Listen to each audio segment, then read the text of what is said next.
¿Cómo le responde Zair Mundaray, exfiscal del Ministerio Público, abogado penalista, profesor de cátedra, a la matriz que dice el señor Trump ha invadido a Venezuela para llevarse el petróleo? Bueno, primero, en Venezuela no ha ocurrido una invasión. Ha ocurrido un acto que tiene profunda raigambre jurídica. Y voy a explicarlo. Contra el reo Maduro y la señora Flores pesa una orden judicial de captura por delitos cometidos dentro de los Estados Unidos, pero que además generan una profunda aflicción al orden público internacional. Y ahí vuelvo a caer en el tema de la legítima defensa y las excepciones, porque no solo atiende las amenazas a la paz internacional, que incluyen gobernanza débil, crimen organizado, etc. Yo creo que uno de los nuevos enfoques que estamos viendo, y que esto va a traer un debate que va a generar incluso la modificación de la Convención de Naciones Unidas contra las Drogas, es la cooptación de los estados por parte del narcotráfico. De modo que hace inviable la cooperación internacional. Y solamente para la audiencia, un ejemplo simple. De acuerdo con el ordenamiento jurídico en materia de drogas, los estados cooperan entre sí para combatir el narcotráfico. De modo que cuando un estado te pide información, te pide congelar bienes, te pide contribuir con redes y el intercambio de información de inteligencia que permita desmantelar las organizaciones criminales dedicadas al narcotráfico, los estados tienen una obligación de cooperar, pero la ley no dice nada frente a la ausencia de cooperación. La ausencia de cooperación puede hacer que te saquen finalmente que te saquen del tratado bajo la premisa de que no colaboras, pero no está hecho para... Entonces, abogado del diablo, si la ley no dice nada, te pregunto, ¿puede un presidente de una nación, en este caso Estados Unidos, acatar una orden de captura de un juez federal de Nueva York y meterse en otro país y lograr esa captura? Bueno, porque eso hace parte de lo que es la legítima defensa internacional, el mismo artículo 51. ¿Por qué?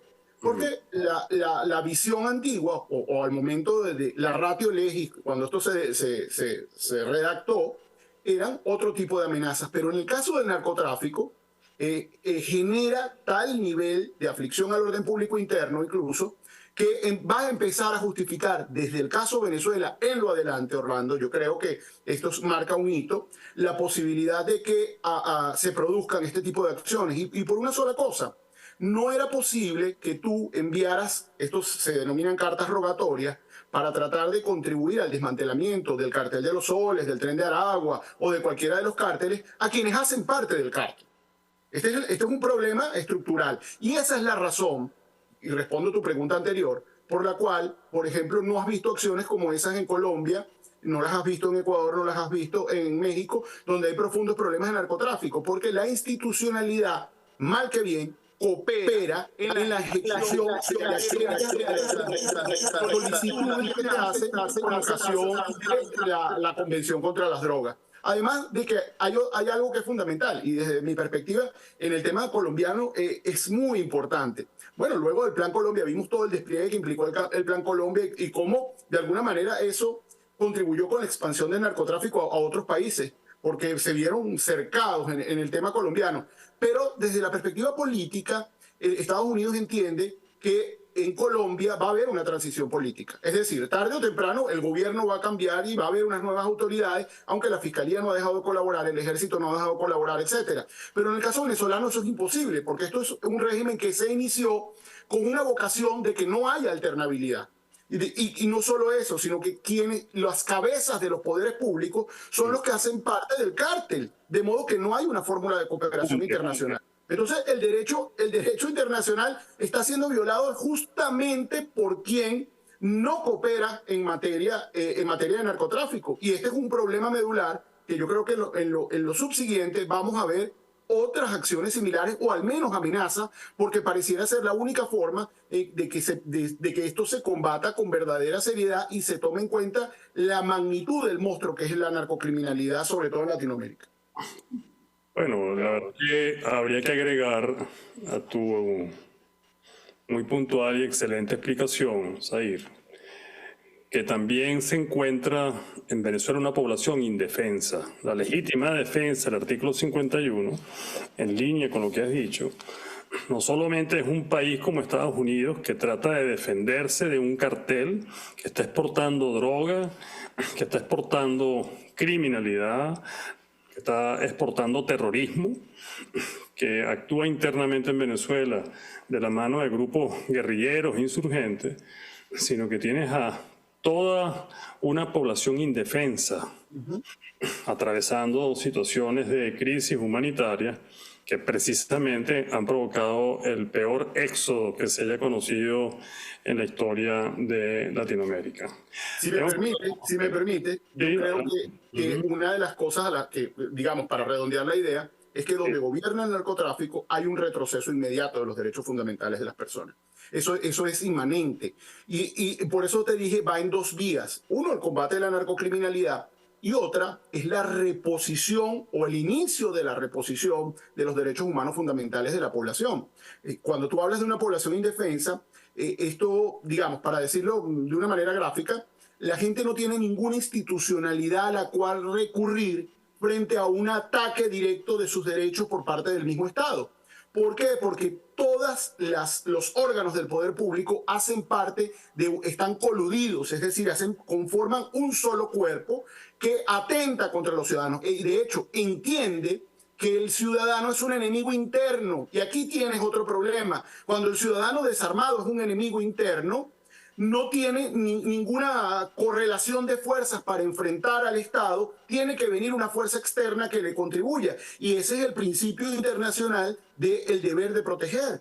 Tenemos un deber de proteger que no se ha alegado en infinidad de foros. Y desde el punto de vista académico, todo el mundo tiene claro que hay un deber de proteger. Si no, no hubiese ocurrido Yugoslavia, si no, no hubiese ocurrido esas masacres, si la inacción permitió que se actuara después de 1 millón de muertos o de 2 millones de muertos. ¿Cuántos más tienen que ocurrir en Venezuela?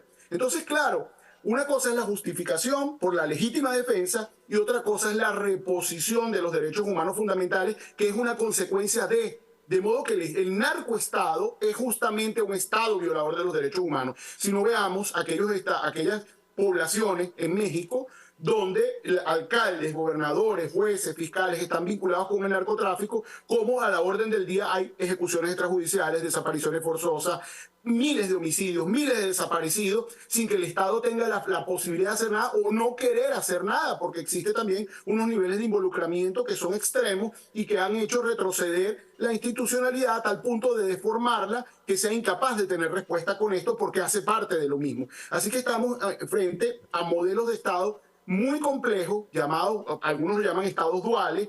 El estado dual es donde marcha por una parte el ordenamiento jurídico, pero de facto se actúa contra el ordenamiento jurídico. Y esa reposición es absolutamente necesaria porque los mecanismos de Naciones Unidas tienen un problema, están hechos para la voluntariedad. Es decir, estaba hecho para que Maduro rectificara. Y eso no va a ocurrir. Está hecho para que Diosdado Cabello rectifique, está hecho para que... Y te digo algo más.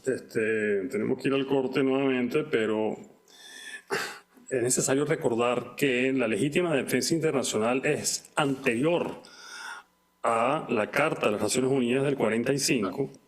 Es necesario recordar que los principios de responsabilidad de proteger es diplomacia canadiense precisamente, una orden, es un encargo de Kofi Annan en el 2005 que se convirtió lamentablemente en letra muerta, aunque está desarrollado en los artículos 37, capítulo 7 y siguiente de la carta que has mencionado, pero muy importante, y con esto voy al corte, todo lo que tú has denunciado en este segmento, lo que produce es impunidad. Y ese no puede ser el propósito, ese no puede ser el espíritu, la ratio legis, decías tú, de ningún tipo de orden público internacional. Ya venimos aquí en el estrado del abogado del diablo con el polémico que vino por la goma el día de hoy, Zahir Mundarain. Ya venimos.